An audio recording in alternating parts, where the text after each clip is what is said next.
تو جنوں کو اس بات کا علم نہ ہو کہ میری وفات ہو چکی ہے۔ 1 سال تک وہ ایک عصا کے سہارے کھڑے رہے، جیسے کہ وہ جنوں کی نگرانی کر رہے ہیں۔ 1 سال تک جب اس عصا کو دیمک نے کھا لیا اور وہ اس عصا کے سہارے کھڑے تھے، وہ گر گئے، تب جنوں کو پتہ چلا کہ ان کی تو وفات ہو چکی ہے۔ اللہ تعالیٰ نے ان کی یہ دعا قبول کر لی تھی۔ تب جنوں نے کہا کہ اگر ہم کو پہلے پتہ چل جاتا تو ہم جس مشقت میں پڑے تھے نہ پڑتے۔ حضرت داؤد علیہ السلام نے اپنے بیٹے سلیمان علیہ السلام کو حکم دیا تھا کہ جس جگہ حضرت موسیٰ علیہ السلام کا خیمہ نصب تھا وہاں بیت المقدس کی بنیاد رکھیں۔ تو سلیمان علیہ السلام نے جنوں کو عمارت بنانے کا حکم دیا تھا۔ وہ جب بنا رہے تھے تو حضرت سلیمان علیہ السلام اپنے عصا کے سہارے کھڑے تھے، مگر آپ کی وفات ہو چکی تھی۔ کیونکہ جنوں کو غیب کا علم نہیں ہے، اس لیے وہ عمارت کو مکمل کرتے رہے اور 1 سال تک یہی سمجھتے رہے کہ سلیمان علیہ السلام نگرانی کر رہے ہیں اور زندہ ہیں۔ اس وقت ان کی عمر 53 سال تھی۔ 13 سال کی عمر میں بادشاہ بنے اور 40 سال تک رہے۔ سورہ جن میں اس بارے میں مکمل بیان ہے، جنوں کے بارے میں۔ اور جس قوم کا ذکر ہے، قوم سبا میں 2 باغ تھے اور باغوں میں پھلوں کی کثرت تھی، پاکیزہ ہوا تھی۔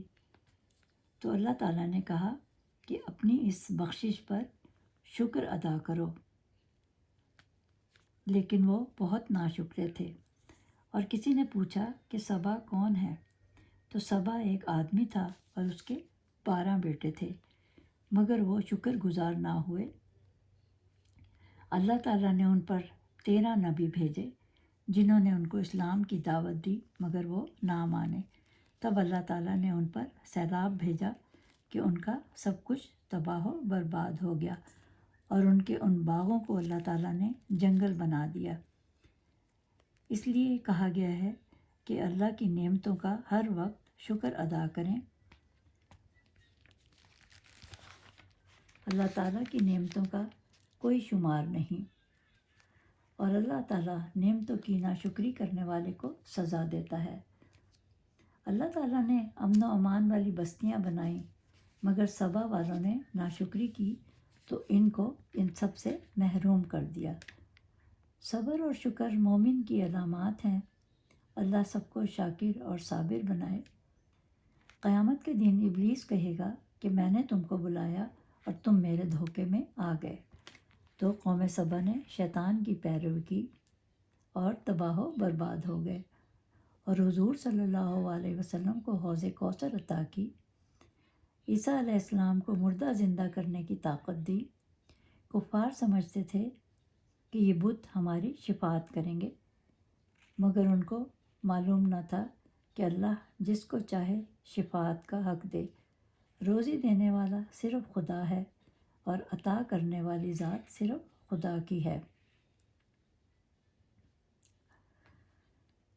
اور کہا گیا ہے کہ الفتاح اور العلیم کو ہمیشہ پڑھتے رہیں تو علم اور معرفت حاصل ہوگی اور مشکلات آسان ہوں گی۔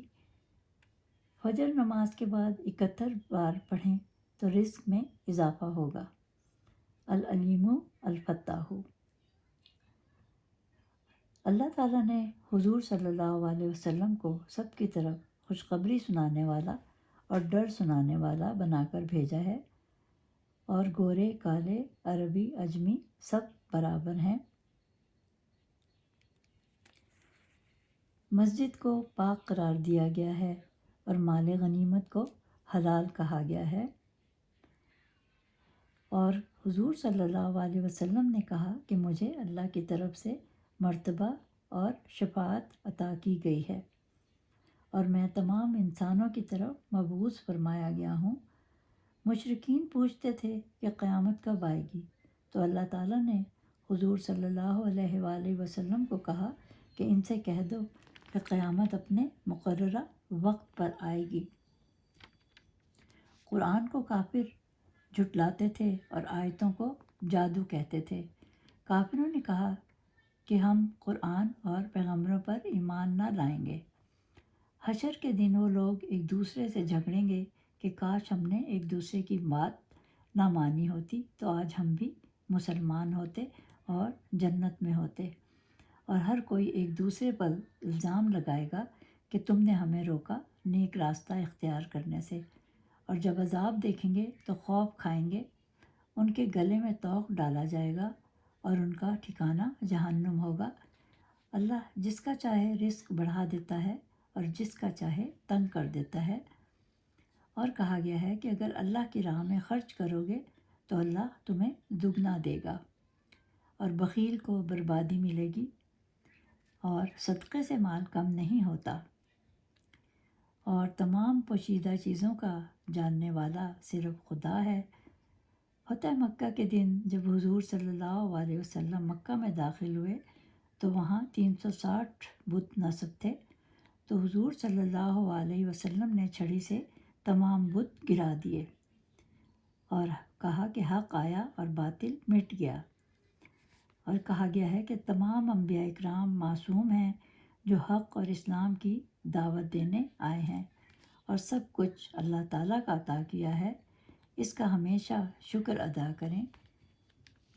یہ پیغام حق ہے، اس میں شکر اعظم کا بھی ذکر ہے، اور قوم سبا کے بارے میں ہے کہ یہ سورہ اللہ نے قوم سبا کے بارے میں نازل فرمائی کہ ان کے دائیں اور بائیں 2 باغ تھے، تو انہوں نے ناشکری کی تو اللہ تعالیٰ نے ان پر سیلاب کا عذاب بھیج دیا اور ان کے لیے بدمزہ اور کانٹے دار باغ دے دیے۔ ایک شخص نے حضور صلی اللہ علیہ وسلم سے پوچھا کہ قرآن میں ایک سبا کا ذکر ہے تو کیا وہ عورت ہے یا مرد؟ تو حضور صلی اللہ علیہ وآلہ وسلم نے فرمایا یہ ایک مرد کا نام ہے سبا، جس کے 10 بیٹے ہوئے، جن میں سے 6 یمن میں آباد رہے اور 4 شام میں۔ یمن والوں میں مجدد، کندہ، ازر، اشری، انماد اور حمیر تھے، اور ان میں سے 6 قبیلے پیدا ہوئے جو انہی کے ناموں سے معروف ہوئے، اور وہ بت پرست تھے۔ اور شام میں لخم، جذام، عاملہ، اسان ان کے قبائل تھے اور انہی کے نام سے جانے گئے، اور سبا کا اصل نام عبد الشمس تھا۔ انہوں نے ہی حضور صلی اللہ علیہ وسلم کی بشارت دی تھی۔ قوم سبا بہت خوشحال تھی، پہاڑوں کے درمیان بہت خوبصورت شہر تھا، اس میں ملکہ بلقیس کا بھی ذکر ہے، اور پہاڑوں کی وجہ سے پانی کا خطرہ رہتا تھا، مگر انہوں نے اس کا انتظام کر رکھا تھا۔ انہوں نے 3 دروازے بنا رکھے تھے بارش کا پانی نکالنے کے لیے، اور نہروں کے ذریعے ہر جگہ پانی پہنچایا جاتا تھا۔ ضرورتوں کے لیے ان کے پاس ہر طرح کے پھل اور درخت، ہر چیز موجود تھی۔ اللہ تعالیٰ نے ان کو سیدھا راستہ دکھانے کے لیے انبیاء بھیجے، مگر ان لوگوں نے ان 13 انبیاء کی تکذیب کی، تو اللہ تعالیٰ نے سیلاب اور چوہے بھیج دیے، تمام مکان درخت گر گئے، چوہوں کو دیکھ کر وہ لوگ بھاگ نکلے۔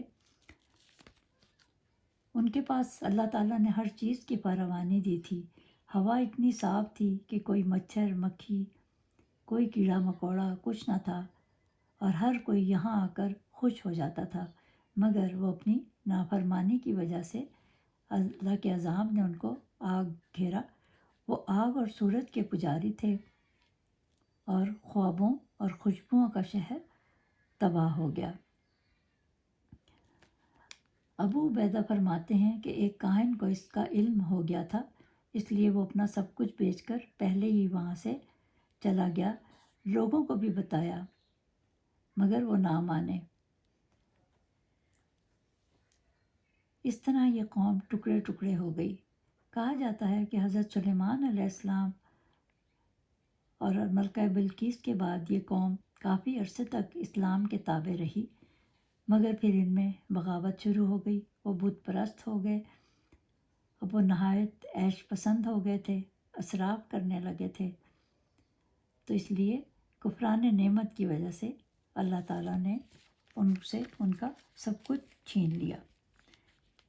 یہ تو اس صورت کا تھا خلاصہ۔ اب میں اس صورت کے فضائل بیان کر دوں۔